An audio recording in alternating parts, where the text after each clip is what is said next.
Hi, I'm Selina Lowe from the Monash Sustainable Development Institute, and I'm going to be a moderator for this event. I'm delighted to welcome you to our first of Planetary Health Dialogues and launch of the Medical Journal of Australia's themed issue on sustainable healthcare. In the context of our recent summer of bushfires and now the COVID-19 pandemic, this discussion and publication could not come at a more critical time. I'd like to begin by acknowledging the traditional owners of the land upon which we meet, the people of the Kulin Nation, and pay my respect to elders past, present, and future. I also wish to acknowledge First Nations peoples globally and to acknowledge each of you for giving your time in trust to us here today for the next hour. The Planetary Health Dialogues are planned to be discussions on critical, social, economic, and environmental issues that we currently face. We hope to use the knowledge base of published evidence and apply them to the challenges that are within our reach to invite global leaders who are at the top of their game to a dialogue where everyone is most welcome, regardless of background, culture, sexuality, religion, politics, or even the stage of your career. The format, technology, and content will evolve as we do. So for today, we have a distinguished cast of speakers who I will introduce in a few minutes. This themed issue was in fact published yesterday, and you can see many of the papers online. This launch was initially planned to coincide with David Pencheon's Australian tour, with him as the guest speaker for the annual Congress of the Royal Australasian College of Surgeons. Because of the pandemic, he was unable to travel, but we are delighted and so grateful to David for his presence at this launch at an ungodly hour in the UK, calling in from Dorset. So to begin, I have a few boring housekeeping messages, but the good news is that there are only 4. The first is, please be patient with any technical difficulties. This is our first time holding the Planetary Health Dialogues in this format. It's my first time hosting in this format, and we certainly do have a lot of speakers and quite a number of you. From our last check, there were close to 500 registrants. Secondly, this will be recorded live, so if you need to leave early, you can catch it later. Third, we will open the Q&A now, but the questions will only be addressed after the presentations. To ask a question, please hover over the Q&A tab and write your question there. We will try as far as possible to curate the questions to address to the panel in the time that we have together. Last, but most important, please let us be civil in our exchange. Our world has changed rapidly, and with it, we need to find new ways and methods to learn together. This means that webinars and social media open up new opportunities for us to speak globally and exchange, but they also open up risks. So if we maintain in the spirit of learning and friendship and collegiality, I think that is the way to proceed.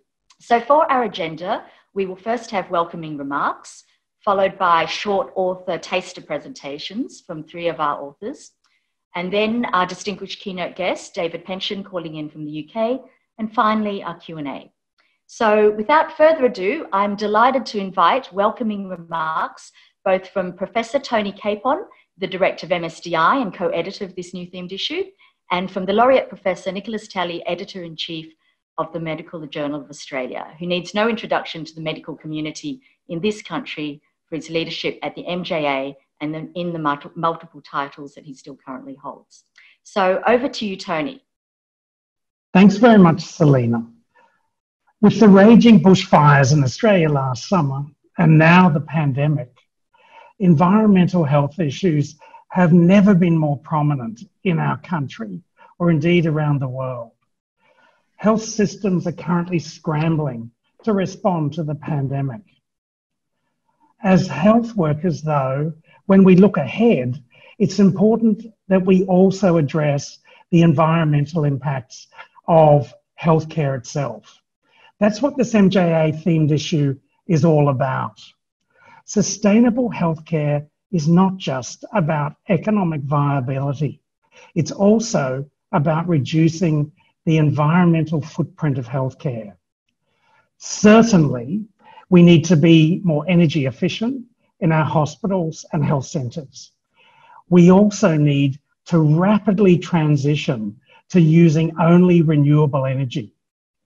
As well as reducing carbon emissions, this will also reduce toxic emissions from coal burning, which currently leads to more than 400,000 premature deaths around the world every year. We should also harness the purchasing power of health systems, and this could help drive sustainable transitions in other business sectors, such as food and agriculture. For example, here in Australia, our state health systems have large budgets for food procurement, which, if we targeted that purchasing well, could help accelerate transitions to sustainable agri-food systems across our country. Excellence in sustainable healthcare will also require changes to models of care across all of our clinical domains. While these changes can be challenging, we must embrace them in order to secure the health and well-being of future generations. I'm really looking forward to hearing from our friend David Pencheon today about his experience with sustainable healthcare in the UK. But first, it's over to Nick Talley, who's the Editor-in-Chief of the MJA. Over to you, Nick. So thanks, Tony. It's a great pleasure to be here with all of you and everyone listening in. And it's also a pleasure to launch this sustainable health issue of the MJA. I guess this year should be sort of retitled as the year of planetary crises, and we're all living through one of those now. Although here in Australia, we lived very recently through the bushfire crisis. I'm a little bit worried a lot of people have almost forgotten about that. So look, I want to make 3 key points about what I think is most relevant here, at least to think about. Firstly, we have a real opportunity because of the current crises we are living through. And I'm always reminded of Rahm Emanuel, who was the former mayor of Chicago's words when he said, "Never let a serious crisis go to waste." And I really think we need to take those words to heart, because we're facing not just the current COVID crisis, we're also facing multiple crises. We're facing issues around waste and pollution, food and water insecurity, overpopulation, misinformation, anti-science, dangerous technologies, and that's just a few of them. And these issues really are important for us to tackle together. And this crisis, at least potentially, gives us the option to drive major change. But I think the health professionals need to be part of driving this, and that's critically important. And that's my second point. The health system, our health system, is part of the problem, and we, in my view, need to lead by example. And here I'm reminded of Albert Einstein, who said, setting an example is not the main means of influencing others, it's the only means. And I agree with him. You know, Australians' carbon emissions, but the health system accounts for what, about 7%? We as individual practitioners need to do more to drive that down to zero, and zero soon. And I think leading by example as health practitioners, as health researchers, as public health physicians, etc., as leading this could make a real difference. And we can lead in our homes, we can lead in our practices, we can lead by what we do with travel, we can lead with what we do by educating others, and we can influence the health system. And I don't think we've done enough here yet, but we need to. And now to my third point about this, and this is really relevant as well, we at the MJA are stepping up. The MJA is very proud of this sustainable health issue. We're also proud of our partnership with The Lancet on the Lancet MJA Country Countdown reports on climate change and health, which we have every intention of continuing as long as The Lancet wishes to do so with us. We're proud too that we as we're stepping up within MJA also to try and lead by example. For example, AMCO, the company that publishes the Medical Journal of Australia, has an investment policy that rules out any direct investment now in fossil fuels. We're planning a staged reduction in print, although we've got a lot of work to do here. We're wrapping the MJA in biodegradable plastic, but we're very concerned about waste, even this. and we'd like to see this really go down very significantly. And we're committed to evidence-based updates so we can drive policy change in the country, in the states and territories of this country, and hopefully also provide some input internationally. So we're looking to work locally and globally to make a real change. Now, I'm part of the medical profession and I know how conservative we are. We are really conservative. But look, I really believe at this stage, in view of the crises we are currently facing and the new ones on our doorstep, the time for complacency is over. The status quo has to end. We need to lead a sustainable and healthy future. And I hope this issue of the MJA helps drive some of this. Of course, it's only just the beginning. Thanks very much. Back to you, Selina. Thank you very much, Nick. So now we have three authors joining us for the next part of this webinar. The first is Scott McAlister from the Centre of Integrated Critical Care at the University of Melbourne. So Scott has an amazing transdisciplinary background. Not only is he trained in physiology, pharmacology, but also in energy systems and water resource management. More than that, he headed his own startup consultancy in this field. And today, Scott will be talking about sustainable pathology testing. Over to you, Scott. Thank you. Thanks, everyone, for the opportunity to talk about the study that we did.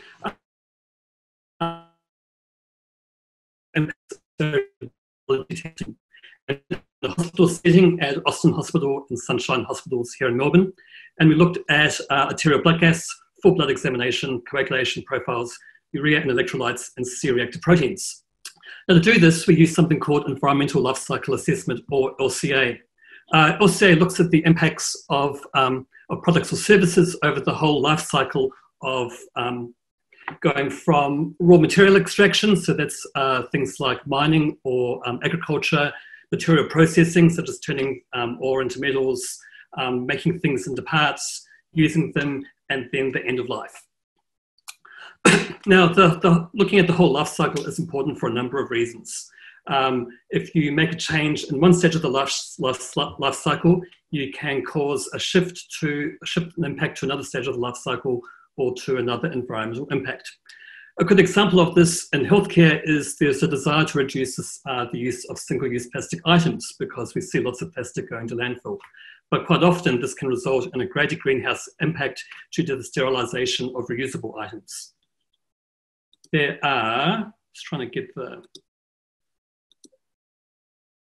link to the next slide. I can't see my little, oh, there we go, sorry.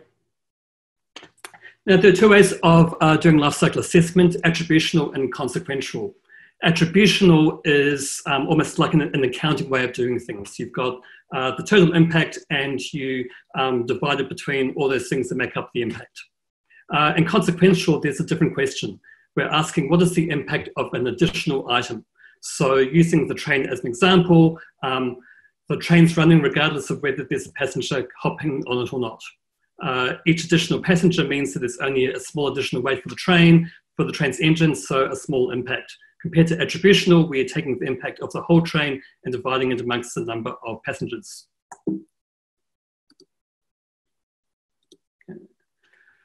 So for our study, we used consequential LCA. And we specifically asked the question, what is the impact if you order an additional test? We've given the impacts in grams of CO2 and also in kilometres driven in a passenger car. From the graph, you can see the majority of the impact is actually happening during the collection phase. So that is collection tubes, gloves, and swabs. So the actual analysis phase is quite tiny. You'll notice that C-reactive protein has quite a low impact. This is because C-reactive proteins are only very rarely ordered by themselves, and they're normally always ordered with UNE.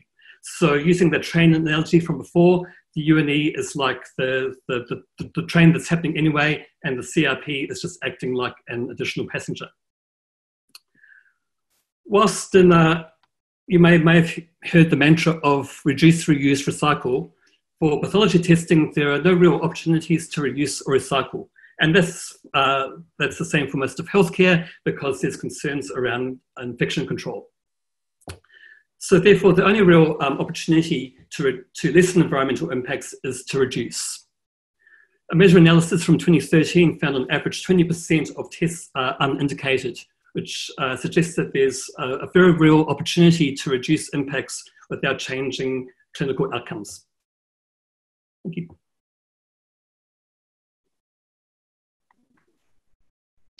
Thank you so much, Scott. So our next speaker is the co-editor of this MJA-themed issue, Professor Lynne Madden, who among many other distinguished titles, holds the current title of Inaugural Professor of Population and Planetary Health at the School of Medicine, Sydney, University of Notre Dame. She's also the chair of the Climate Change and Health Working Group of Medical Deans of Australia. She will be talking about some of the themes in the other papers in this issue and capacity in the health workforce and training for this era. Over to you, Lynne. Thank you very much indeed, Selina. And I'd like to draw our attention back to the arresting cover of the issue and the bushfires as a graphic illustration of what lies ahead unless we take a concerted action to change our practices. In Australia, sustained heat and drought combined to create extreme fire weather and bushfires that burnt from September 2019 to February 2020. This picture is taken from our clinical school at Lithgow Hospital on the 22nd of December, as fire in the Blue Mountains west of Sydney burned towards the town. Ron, can you help me to advance? Thank you very much indeed. As we're all aware, associated with these bushfires was sustained hazardous air pollution. These are pictures that I took from the air from about 30,000 feet, flying over the fire front or part of the fire front the next day. You see rising up through the extensive, dense smoke haze, the pyrocumulus nimbus clouds that the fires formed. Thanks, Ronnie. Next one. And these two pictures show what it was like down on the ground. Here again to the left, a picture of the University of Notre Dame Clinical School in Lithgow, shrouded in smoke haze. And to the right, a picture I took landing at Sydney Airport on the 31st of December. It's estimated that during this period that half the Australian population was exposed to sustained and hazardous air pollution. And as we know, there is no safe level for air pollution. In Sydney, at times during that period, it reached 12 times over the hazardous level. As health professionals, we must take the opportunity to shape a better, sustainable future, and articles in the issue show how. Brett Sutton and Taran Wiramanthri, in separate papers, introduced the essential role of regulation and policy to create the platforms for change within health systems to address climate change. However, the capacity of a health system to respond is limited by the understanding and engagement of the health workforce. This has been demonstrated by the WHO, who's found that the implementation of national climate change and health strategies was obstructed by limitations in health workforce capacity. For example, in the paper that Scott has just presented, in an area of practice like pathology, where health professionals must be informed to be able to take the actions that Scott has described to drive down the carbon footprint in pathology provision. In medicine, there is a hunger for environmental sustainability education amongst medical students who want to be part of transitioning the health system to an environmentally sustainable future, a hunger that we don't really meet. As we have seen also in the response to COVID-19, medical programs in Australia and New Zealand are collaborating to address the health effects of climate change so that medical graduates are fit for these future challenges. It also provides a model that can be used by other health professional groups. For health systems to provide excellence in environmentally sustainable healthcare, which is what we seek, and to actively shape the future of practice in healthcare, they need an informed health workforce. They need a health workforce that is supported by excellence in environmentally sustainable health education. Thank you. Thank you very much, Lynne. And to let you know that some of our other authors of this MJA issue, such as Brett and Jeffrey Morgan, are also in the audience with us today, thankfully. Very grateful for your time. And we will try in the Q&A session to throw some comments your way also. So our final speaker from the MJA issue in this session is here, not necessarily in his authorship capacity, but in fact, calling in from hospital as a frontline worker during the pandemic response. Dr. Forbes McGain is an intensive care physician and an anaesthetist at Western Health. He is a member of Doctors for the Environment Australia, many of whose members are in the audience today too. And although his bio says he's a national leader, he is in fact, in my opinion, an emerged global leader in the drive for healthcare sustainability. I've had the pleasure to work and learn from Forbes and David on a number of occasions.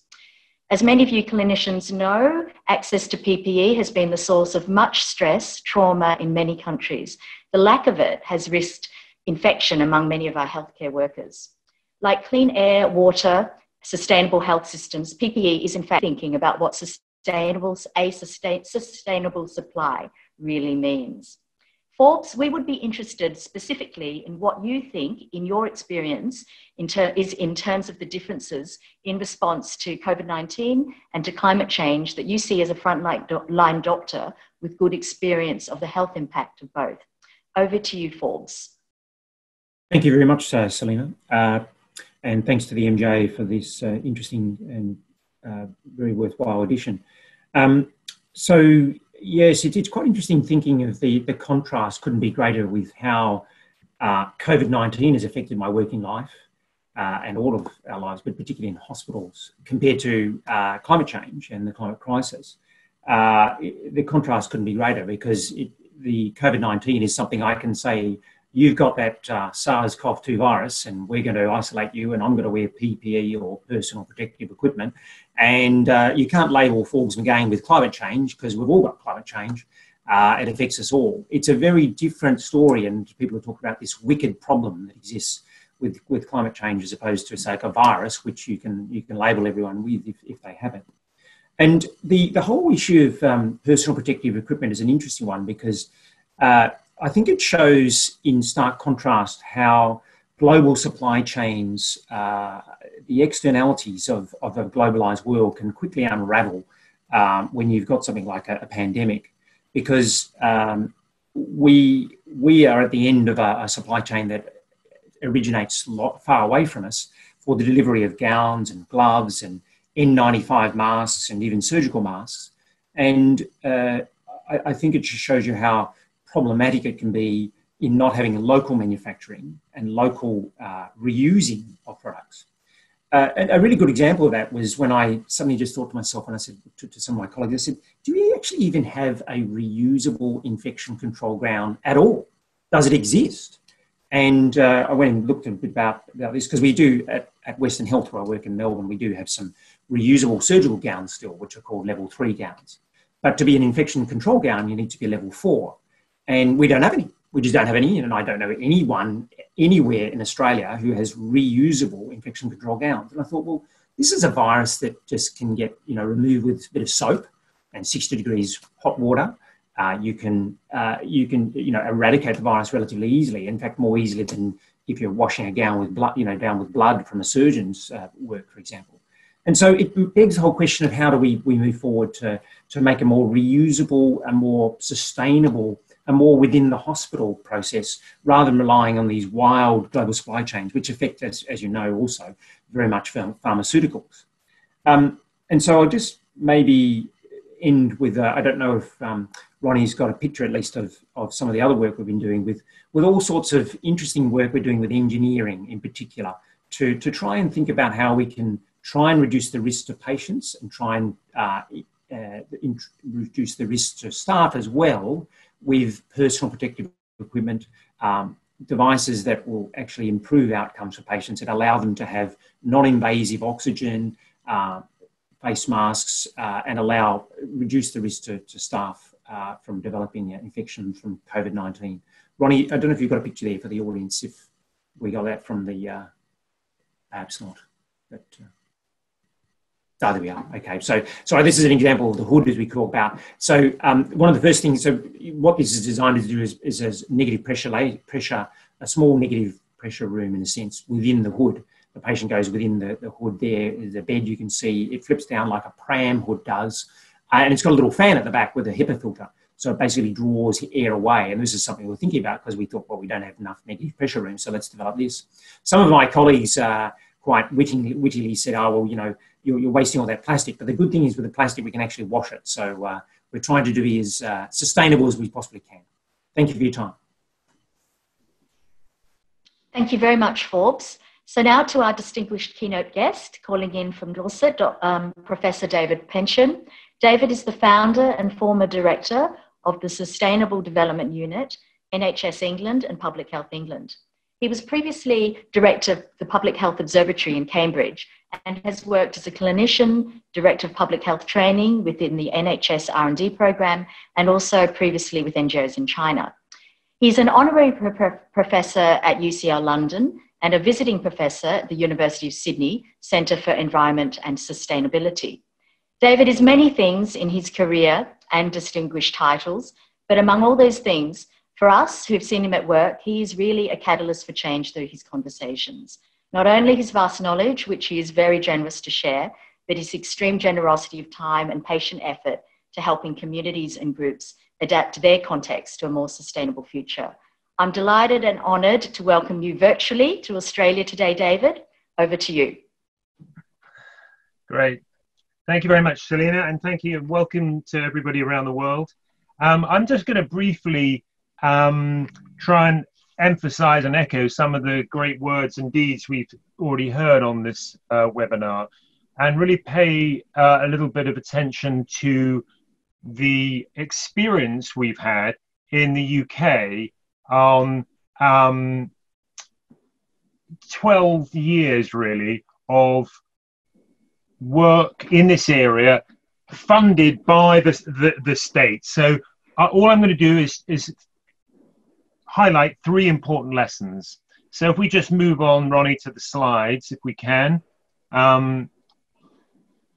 This is one of the most important slides for me, because for all of us, it shows you where we all are and actually how we can get confused as to which part of the system we're talking about.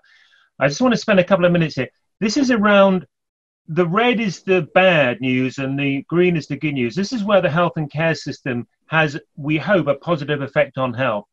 But of course, climate change and environmental degradation has a terrible effect, both on health and on health systems. And the sort of the critical issue is that health and care systems, as we've heard in the great work published by the MJ, has a terrible effect on climate change as well. So this is the dynamic about where I would hope that you would understand we're coming from. So the second thing is that we are in the health and care systems, we are some of the most trusted professionals, people. And that issue that Nick Talley referred to is if we don't do things in the health and care system. Here are the 5 most trusted professions as judged by the public in 2019, as judged by Ipsos Mori. Now, all of those, they're all healthcare professionals. So if we're not seen visibly to act on this issue, and I think, just echoing Nick's words, this is not, I think, the year of planetary crisis. This is the century of planetary crisis. We have 10 years from now till 2030 will ultimately determine whether we reach the end of this century on a livable planet. So, you know, no pressure. And we, in the health and care system, if we are not seen visibly to act, we're letting it's a huge responsibility we have. So 3 lessons I just want to think. The first is measure. It's a little bit like test with COVID. And that's why I absolutely have to pay tribute to Scott and Aranima Malik and Manfred Lenzen for all the work they've done in Australia by highlighting this. This is just what we did in the UK. Just that's the graph of where we've come from and where we need to be. This is not a bit of efficiency. This is system change. Climate change is about system change. This is a huge reduction, 80, 85, 90% reduction we need. We need to find out where it comes from. And as Tony Capon has so eloquently said, this is about things like procurement, about buying stuff. And thirdly, in this first lesson, is we have to realize as a health and care system what we're going to do as far as global and national actions are concerned, what would happen anyway, what the health sector has to do. And that's why the contribution, you know, of people like Forbes is crucial about what on the front line, how we develop models of care, what is the kit we buy. And even thirdly, we've still got a gap. So the health and care system still really has huge responsibilities and huge potential in this area. Okay, Ronnie, if we could just advance one more. Thanks. And nextly, we have to say what the success has been. So we're very clear in the UK, in England, that we had to say how we were reducing the footprint and how we were doing this at the same time as increasing healthcare activity through huge efficiencies, and also how much money we were saving. So we'll go on to the next slide now. And the second lesson I would say from the past 10, 12 years is make it core to business and relevant to, now you've got to make it relevant to all stakeholders. That's professionals, public, policymakers, politicians. And one of the ways we did this in the UK was we changed the mantra of the whole healthcare system from high quality care for all to high quality care for all now and for future generations. The healthcare system as a system we don't tend to do the future. We love emergencies, we're crisis junkies. We have actually really got to get a grip on what we're doing and its effects on the future. And then we've got to make it relevant, embed it in the quality of what we do. So one of the big barriers to doing this, to taking environmental degradation seriously, is it's seen as a nice add-on, not as core to quality. Now, the Royal College of Physicians in London have really now embedded sustainability, and through the work that people like Nick Talley and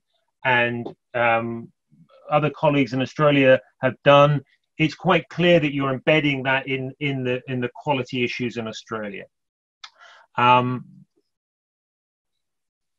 this is just one very, very simple example to show a little bit like what Forbes is trying to do in Western Hospital, that this is just an ambulance system in the UK which emits a huge amount of emissions through idling of ambulances. And they've simply taken available technology like photovoltaic cells so they don't need to idle their ambulances. It saves money, it's cost effective, it's clean, it's healthy, and above all, it's symbolic. People can see this sort of stuff happening, so they can see that the health and care system takes this health issue very seriously.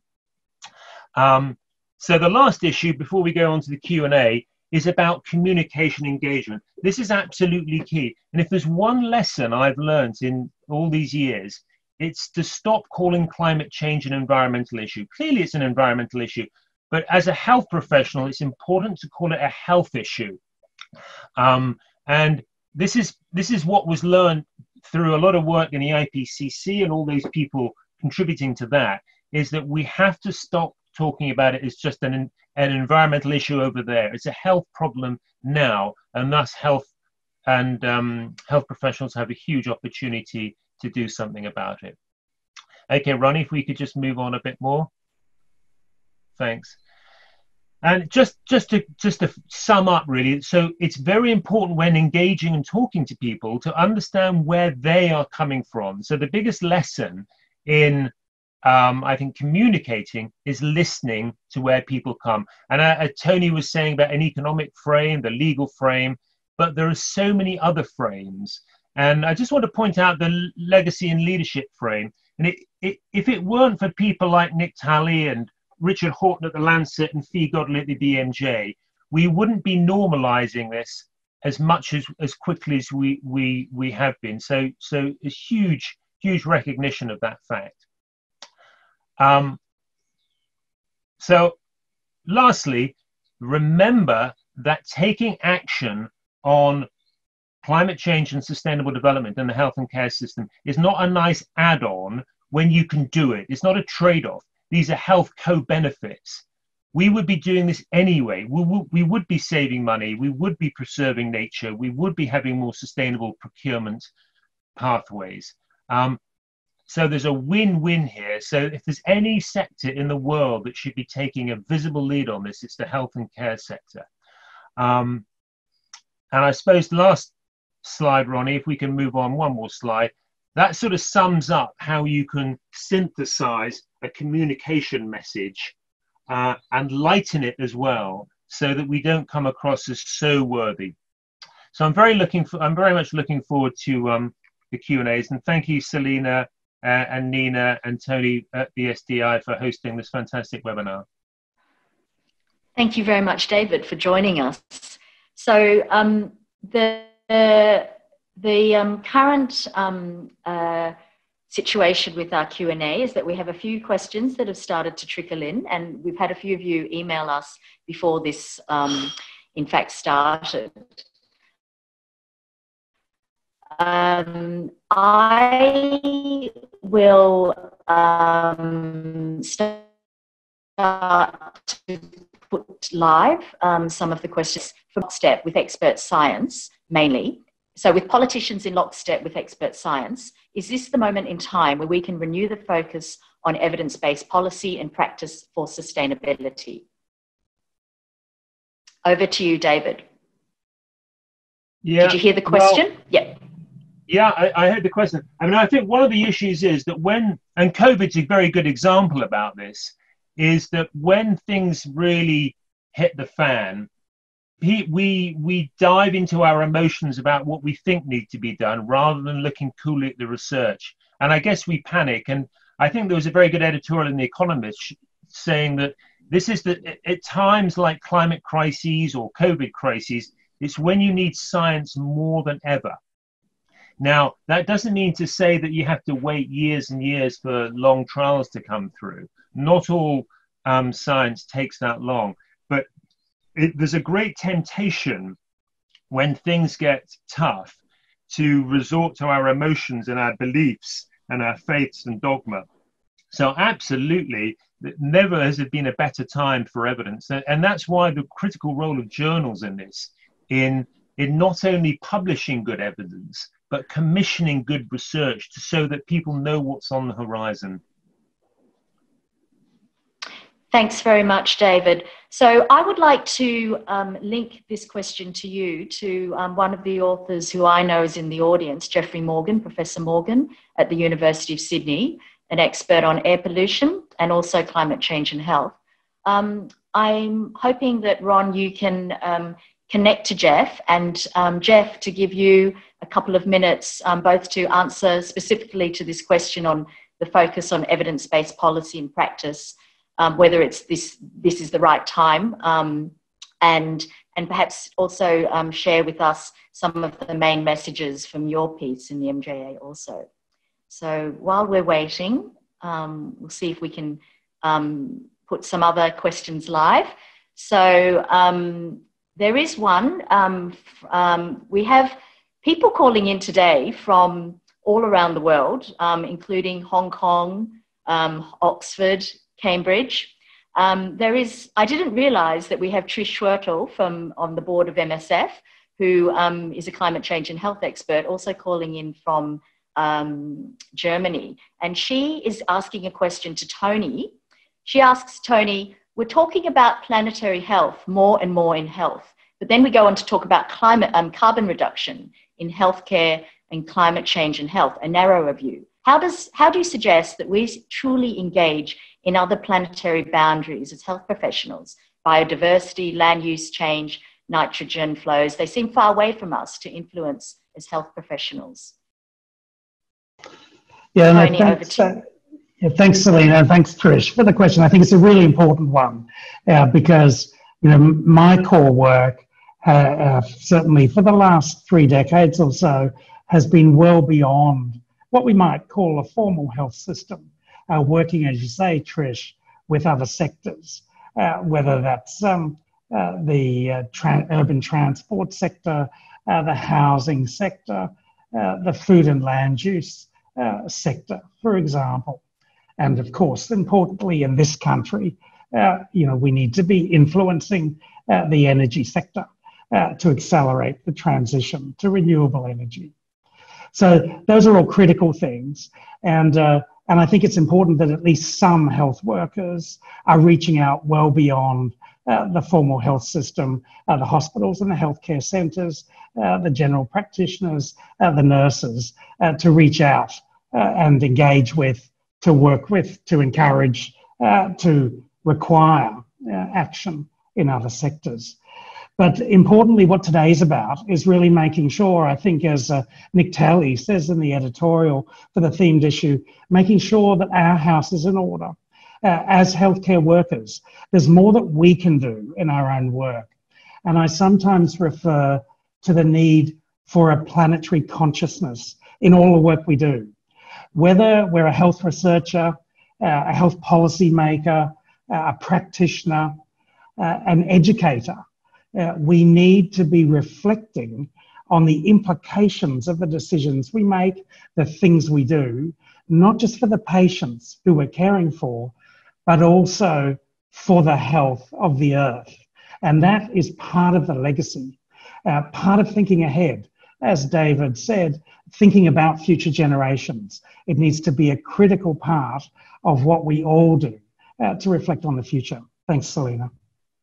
Thank you very much. Thanks for that answer, Tony. So there are a number for you, Forbes, in terms of PPE. I'm going to take two together. The first question is from Rhonda. She's asking a very pertinent question to ask, has anyone tried to assess the increase in waste from PPE during this pandemic?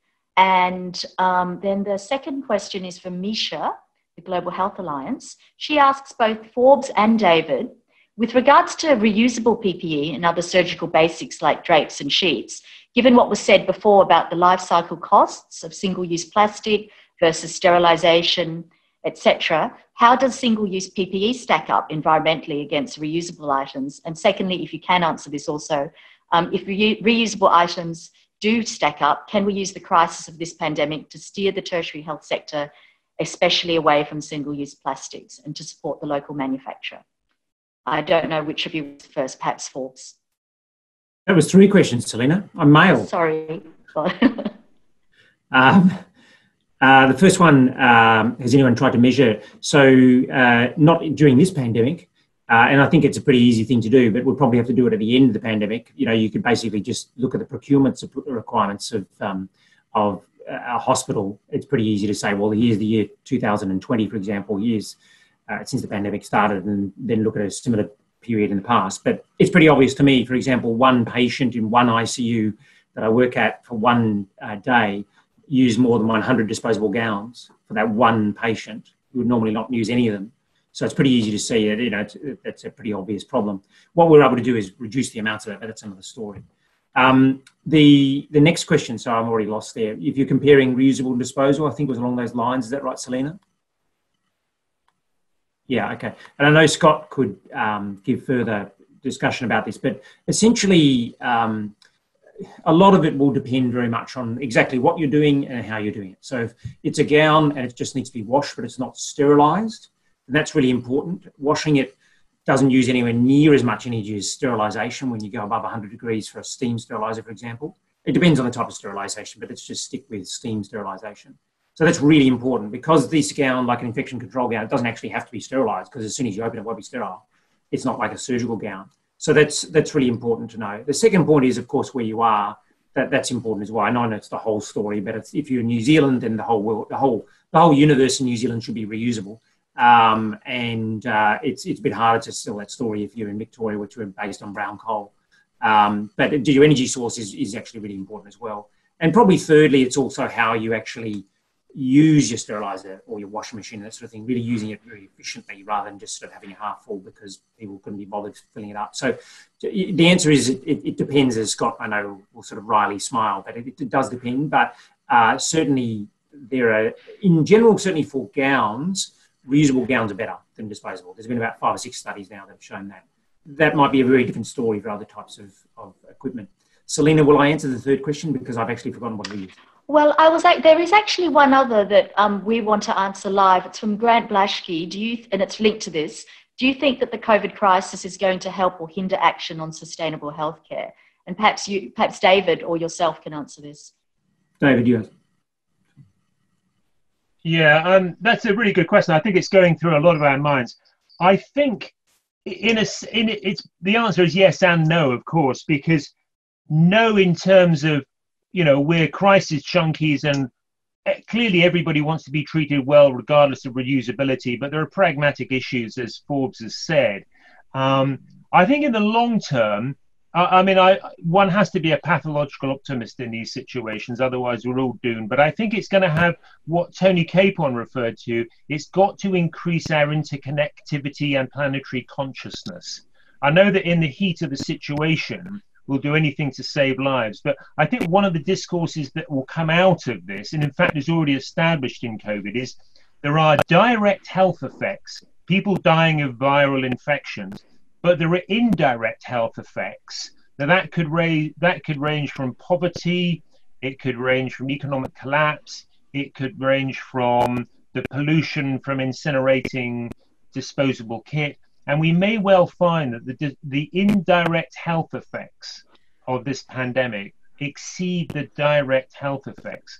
But even in the use of that language, indirect and direct, I'm almost being guilty of what I'm trying to highlight, which is direct are not more important than indirect. We have to see the holistic, the whole system approach to it. And I think one of the things it will reinforce is that ecological connectivity. Everything is connected to everything else, but we shouldn't make that phrase paralyze our actions. We should be utterly practical in. So, for instance, just to wrap up the answers that Forbes gave, it's all very well for us to say, well, clinicians should be using everything from non-disposable recyclable kit all the way through to hospitals cooking their own food. But quite often the infrastructure has been taken out of hospitals that allow people. In primary care, of course, it's very difficult now to re-sterilize and autoclave because the kit it's just not there, because we're obsessed with short-term gains and short-term financial savings, not long-term survivability. And it's something future generations will look at us and with extraordinary impressions about what we're doing now in the short term. Thanks, Selina. Thanks very much, both. I'm starting to put some of the questions to the panel that I'd like them to think about for the moment and start to answer live. But in the meantime, I'd like to go to a question from, I'm just wondering who can best answer this. It's from Georgia Behrens, who was actually an author, a part of this themed issue. She says, we know we need to transform the way that most humans eat to improve both human and planetary health. A few colleagues and I have published a letter on this imperative in this issue of the MJA, calling on the healthcare system to make hospital food environments more healthy for humans and the planet. Practically speaking, how can we get the planetary health diet more widely adopted in our hospitals and healthcare system? So I know that some people from Vic Health were planning to be on this call, but I don't know who's in the audience at the moment. But I think this is possibly one that, Tony, I think you can at least take this one on, I think. Want to give it a go? Yes, I'm happy to open it up, and David Pencheon might also have some reflections from the UK experience as well, because I remember when he was out here a couple of years ago, he told us about some relevant experiences in hospitals there. But certainly, as I highlighted in my opening remarks, I think this is an area where there's a real opportunity for Australian hospitals and healthcare systems, particularly the state level. In New South Wales, I'm aware that the New South Wales health system is the largest procurer, buyer, if you like, of food in that state. And so that's an enormously important opportunity for the health system to use that purchasing power to encourage providers of food for the health system to deliver for patients food that is both healthy for the patients, modelling good food provisioning, but also food that's been produced in the most sustainable ways. And that will, of course, require that that be in the procurement guidelines. And that's a shift in policy that's required. But maybe over to David Pencheon for a view from the UK as well. Yeah, thanks, Tony. Yeah, so I would echo that entirely. I think that's absolutely right.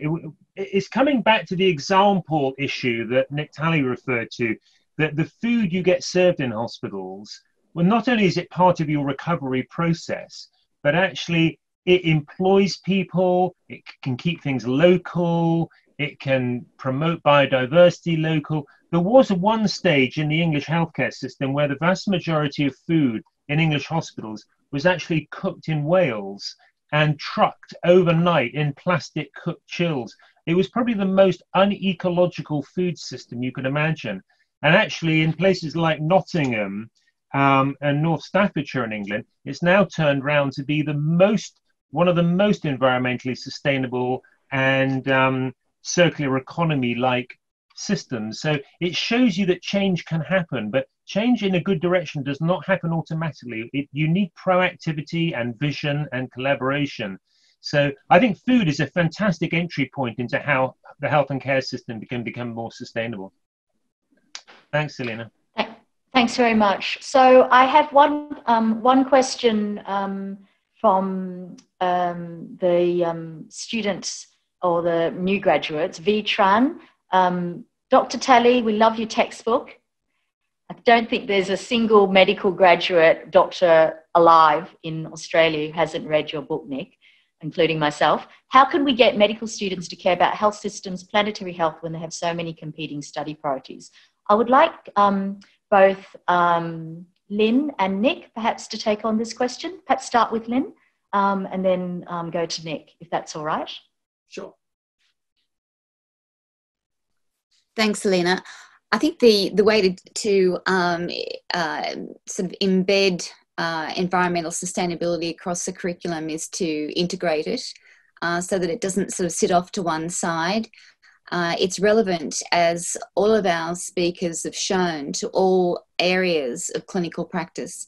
And so it should be about how we reorientate the delivery of our clinical practice. And so consequently, it needs to be, therefore, embedded across everything that we learn across all years, from the basic sciences about what causes it, through to how do you deliver environmentally zero carbon models of care. It's not something separate, it's something fully integrated to do it well. Nick. So I think it's a combination of local leadership from the medical schools, driven, of course, by perhaps the groups of medical schools feeling this is important, and that requires leadership on that side. But also the student activities here are critically important. In my view, students can influence this from the ground up in ways that could be very effective as well. I know a lot of medical students are very concerned about this issue, and I don't blame them. It's going to affect them in their lifetimes and their children. So it's clearly really important. And I think being active here, demanding that this not only be taught, but in fact things be done to change the system so that in fact we're contributing to the solution, not just talking about it. To me, that's important. And I really believe we need to encourage the younger professionals of the future to drive this very hard, not just in medical schools, by the way, across the health professions. Okay, so we've only got 5 more minutes, and the questions are so wonderful. I just want to tell you that we're going to find a way to answer your questions through the panel that we have and the other authors. And if we haven't gotten to them, we'll find a way to answer it in the next few weeks. So I would, however, like to end on the question, which I can't find right now, that was posed from Deakin Economics, Tony, to all of you on, let me just find it. Martin Hedgner, that's it. Yeah, this is it. Yeah, I'll read it out. So, Martin, as we come out, hopefully on the other side of COVID, there will be large-scale economic stimulus and investment programs. As Forbes mentioned, there will be also lots of onshoring of supply chains and a big boost to local manufacturing, both of healthcare products and pretty much everything else. I fear we will not get a Green New Deal in Australia, but how can we bring realistic pressure to bear to ensure that new local supply chains cause less environmental harm than those they replace? So perhaps Tony and Forbes and Scott can take this on. Whoever wants to go first, just jump in. Perhaps if I jump in first, Selina, I think this is a really important question from Martin Pencheon, and it's really, if you like, about the opportunity coming out of the pandemic to build back better. This is a language that's starting to be used by our governments around the country, and it's critical, as Martin says, that the investments we make to get the economy moving again also help to accelerate decarbonisation in our country. And Climate Works, which is part of MSDI here at Monash University, put out a new report on decarbonisation. And the fact that the technologies are available, it's really about getting on with it now. And so that's a real opportunity for us. Importantly, it's not just about decarbonisation. It's also about stimulus for well-being more generally.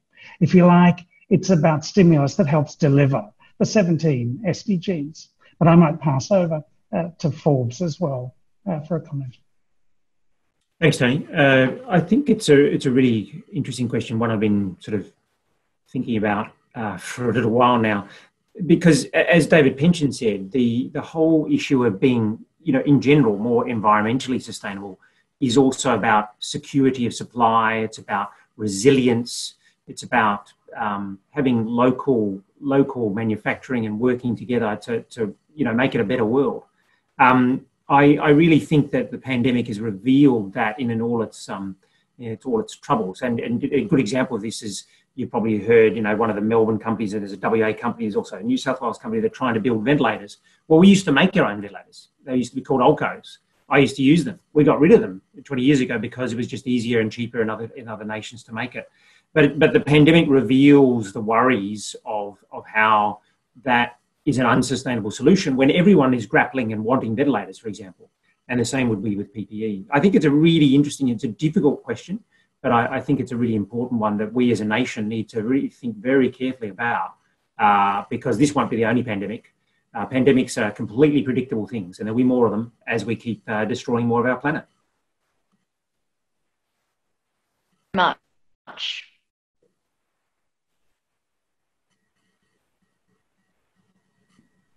Thanks very much, Forbes and Tony. So I would like to invite, just in the final minutes before we close, the two co-editors, Lynne and Tony, and Nick, as the editor-in-chief of the MJA, to give us your one wish for sustainable health healthcare if it could be granted in the next couple of years. First, let's start with Tony. Well, thanks, Selina. I mean, I think this really illustrates today that we're beginning to get on a pathway to sustainable healthcare in our country. And I think that's really important. We've got a long way to go.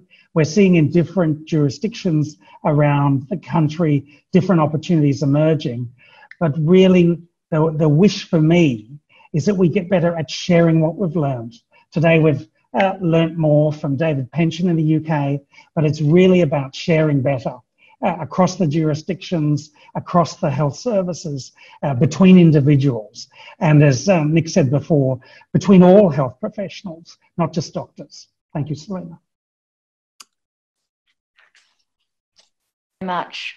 Lynne? Great, thanks very much indeed. Well, my wish is that we rise to urgent action. And as David has said, we've got 10 years to halve our carbon or greenhouse emissions. And it's time to stop holding back. It's time to start ramping up and ramping up really quickly. So that's my wish. Urgent action, please. Thank you. And Nick? Well, I'm a simple gastroenterologist. I'd like zero net emissions from the Australian health system in the next 5 years. And that means we need to move fairly quickly to actually achieve this. And what's more, if we could do it, it would actually show we are serious and how important this is, which perhaps will send a message to others as well. Thank you so much. So I will, for the final time, invite Tony for closing remarks, and then we will close this session. Yeah, no, thanks very much, Selina. First of all, I'd like to thank you for hosting our inaugural Planetary Health Dialogue here at Monash University, and we're looking forward to doing more of these, not just during this pandemic period, but well beyond.